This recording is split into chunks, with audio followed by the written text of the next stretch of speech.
Hello la Kétal, donc je vais vous faire une analyse sur le match de Ligue des Champions d'hier soir entre le Napoli et le Real de Madrid. Donc avant ça, je vais aussi donner le résultat du deuxième match qui se jouait hier. Donc le Bayern a gagné 5-1 à Arsenal. Sur les deux matchs réunis, ça fait tout simplement 10-2 pour le Bayern Munich.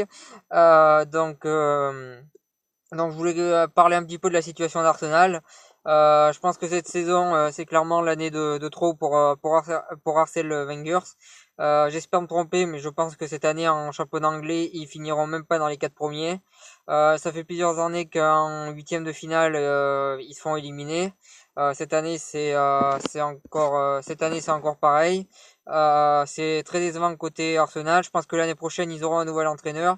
Malheureusement, je pense que les bons joueurs de cette équipe, comme Sanchez, qui rigolait pendant le résultat, donc lui, on sait très bien qu'il veut partir et qu'il en a plus rien à faire. Donc lui, il partira. Ozil, je sais pas trop. Voilà, les quelques bons joueurs qui restent encore dans cette équipe partiront sûrement. Donc c'est plutôt inquiétant pour l'avenir d'Arsenal dans le futur. Voilà, c'est plutôt inquiétant tout ça. On va voir qu'est-ce que ça va donner, mais honnêtement, ça s'annonce pas super de leur côté. Bon, après le Bayern, ils confirment qu'ils font partie des équipes. Ils font partie des équipes qui peuvent gagner la Ligue des Champions cette année, des prétendants au titre.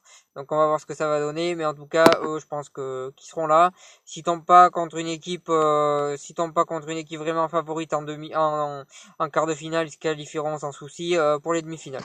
Euh, donc euh, après, euh, Après, je vais analyser donc le match du Real de Madrid face au Napoli. Donc le Napoli qui en première mi-temps a fait une très bonne première mi-temps, a pressé haut et a récupéré les ballons hauts et finalement a fait reculer de terrain ce milieu de terrain du Real de Madrid et ça leur a fait perdre beaucoup de ballons, ce pressing haut du Napoli. Donc le Napoli a dominé toute la première mi-temps, ils ont marqué un but parce que les défenseurs de Madrid, il y avait toujours un bon pied qui traînait ou quelque chose comme ça pour empêcher Naples de marquer, mais sinon il y aurait pu avoir plus de buts en première mi-temps parce que le Real était vraiment dominé. Voilà, ils avaient beaucoup de mal. Ils reculaient grâce ou à cause du pressing haut du Napoli qui récupérait les balles, qui s'est procuré énormément d'occasions. Et en plus, derrière eux, ils avaient un public qui poussait. Donc honnêtement, je pensais qu'ils allaient faire ça pendant un quart d'heure, 20 minutes. Je m'y attendais au début du match, qu'ils poussent comme ça au début du match. Mais là, ils ont fait ça pendant une mi-temps. Ils ont très bien joué. Après, ils ont pas réussi à tenir physiquement durant tout le match parce que ce pressing haut, c'est quand même assez compliqué à faire durant tout un match. Ils ont pas tenu. Donc après en deuxième mi-temps, Ramos qui en plus a été bon en défense, qui a empêché le Napoli de marquer le deuxième but à certains moments. En plus, il met un but.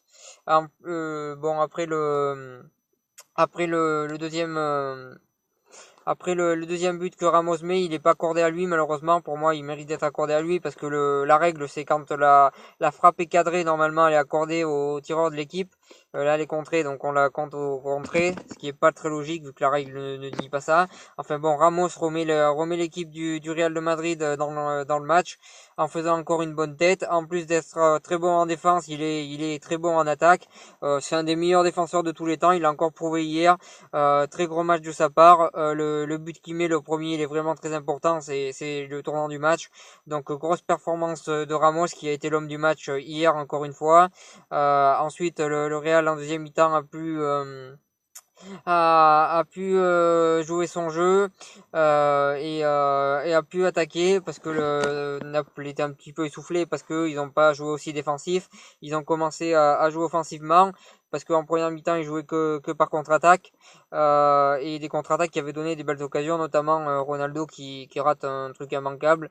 Ils jouaient par contre-attaque, ils se procuraient des occasions mais que par contre-attaque et en plus ils avaient du mal à défendre parce que la BBC, oui, je donne pas le nom anglais parce que j'ai pas envie, donc la BBC, donc Bale, Bale, Benzema et Cristiano, faisaient pas les efforts pour venir défendre derrière, donc ils avaient des difficultés en première mi-temps, mais en deuxième ils ont attaqué, ils ont fait ce qu'ils avaient faire, c'est-à-dire attaquer.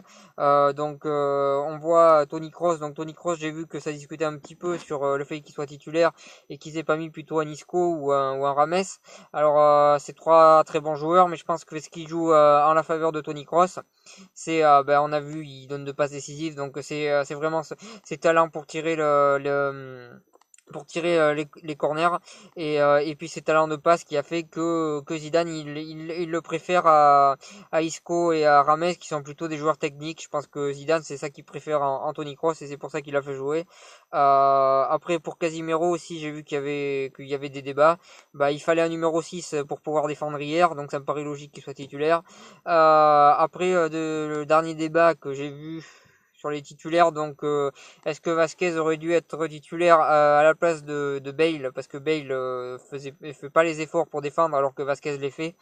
Alors je sais pas trop parce que offensivement en première mi-temps Bale c'est un des rares joueurs qui a fait les efforts et qui s'est procuré des occasions. Après, c'est vrai que l'apport défensif de Vasquez aurait pu apporter énormément au Real de Madrid. Après, c'est le choix de l'entraîneur. Et pour le choix de l'attaquant, là, je pense que Morata aurait dû être titulaire parce que Benzema, globalement, sur le match, a été totalement invisible. Et Morata, dès qu'il est rentré, il s'est procuré des occasions et il a même marqué un but totalement mérité. Donc, il a fait une très bonne rentrée. Donc, pour moi, il aurait mérité d'être titulaire. Donc, ensuite, pour en revenir à la deuxième mi-temps, du Real de Madrid. Donc ils ont joué leur jeu. Ils ont su faire reculer cette équipe de Naples qui n'arrivait plus à faire son bon pressing et ils ont fait voir qu'ils étaient vraiment une très très bonne équipe. Donc ils mettent 3 buts, c'est pas forcément mérité au vu du match ce 3-1, mais en attendant ils sont là, ils sont présents et là je pense que hier ils ont fait une forte impression et ils prouvent qu'ils font partie des favoris au titre. Donc très très très bon, je pense qu'ils ont donné une très bonne impression de la part du Real de Madrid. Après il y a eu donc comme j'ai dit Ramos l'homme du match. Après il y a eu donc Toni Kroos qui fait un bon match, qui fait 2 passes. Donc après Ronaldo il a été malchanceux hier, il aurait pu marquer au moins un but, malheureusement ça n'a pas été le cas pour lui. Donc bonne performance surtout en deuxième mi-temps du Real, un peu moins bonne en première, ils se sont fait peur. Défensivement ils ont quelques problèmes cette année. Je pense qu'ils se régleront avec le temps ces problèmes défensifs. Et comme de toute façon ils ont une très bonne attaque, à la limite ça se voit pas trop, donc on va voir ce que ça va donner, mais ça reste pour moi un des favoris au titre de la Ligue des Champions également. Donc c'était 2 beaux matchs, enfin l'autre match n'était pas fabuleux vu qu'il était à sens unique, mais c'était un très bon match qu'on a vu entre le Napoli et le Real, 2 équipes qui se sont battues, qui ont vraiment tout donné. Je pense que ça s'est joué en grande partie à l'expérience et l'expérience était du côté madrilène, mais ça s'est pas joué à grand chose et c'était vraiment très serré entre les 2 équipes. C'était un très bon match de Ligue des Champions.